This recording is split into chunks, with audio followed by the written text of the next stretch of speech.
আজকে 20 জুন 2025 আর এখন আমরা আছি সিমলাতে।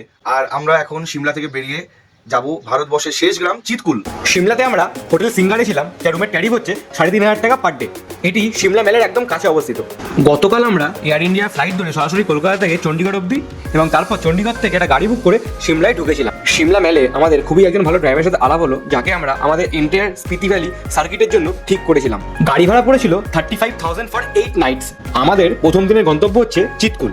সিমলা থেকে চিতকুলের দূরত্ব হচ্ছে 245 কিলোমিটার। সকাল সকাল সিমলা থেকে বেরিয়ে রাস্তার ধারে একটা দোকান থেকে ব্রেকফাস্ট করে নিয়ে আমরা চিতকুলের উদ্দেশ্যে রওনা দিলাম। বাসপা রিভারের পাশে চিতকুল হচ্ছে ভারতের লাস্ট ভিলেজ, যেটা কিন্নর ডিস্ট্রিক্টে অবস্থিত। চিতকুলের খুব কাছেই আছে চায়না বর্ডার। এখন বাজে 7:15।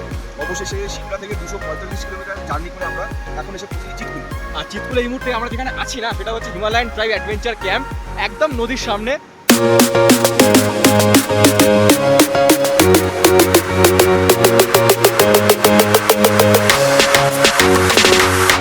আর এখানকার চার্জ থাকা খাওয়া নিয়ে পার পার্সন 2,200 টাকা।